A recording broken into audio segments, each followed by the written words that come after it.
السلام عليكم ورحمة الله وبركاته. اليوم راح أشرح لكم كيف طريقة تنصيب انترنت داونلود مانجر مع التفعيل، طبعا لكل إصداراته، لكن إصدار 6.23 طبعا هذا شوي التفعيل مالته ما دا يجي مضبوط 100%، تصير بي مشاكل بعد أسبوع من التفعيل تقريبا. هي المشاكل مالته حتكون الرسائل انه رقم التسجيل مزيف، او انه يرجع يوقف البرنامج يطلب تسجيل مرة ثانية. وطبعا حيكون التسجيل عن طريق كيجن يزرع باللوكيشن سي، ما انصح به.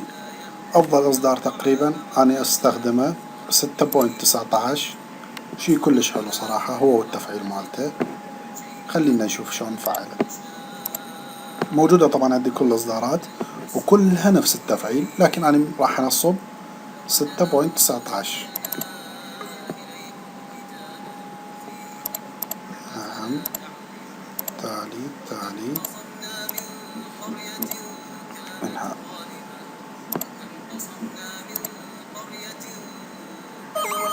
اكتمل التنصيب، تسجيل برقم مزيف. هسه لما اجي اشغل البرنامج مزيف، شنو اللي علي اسوي؟ اجل الباتشات اللي موجودة عندي، هذه كل الباتشات تشتغل على كل الاصدارات، يعني حتى اذا انت ما تعرف حملهم اشتغل عليهم تباعا، اللي حيتوافق ويا البرنامج مالتك حيشتغل طبيعي. نجي على الباتش هذا نجربه، طبعا شي كلش حلو فعال. نعم، ريجستر، تسجيل بنجاح، ريجستر سكسسفول. بعد الريجستر نعطي باتش، نروح لمكان التنصيب سي انترنت اي دي مان.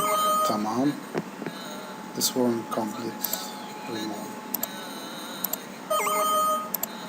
نشتغل عندي هذا الباتش، نجرب ثاني. اوكي، باتش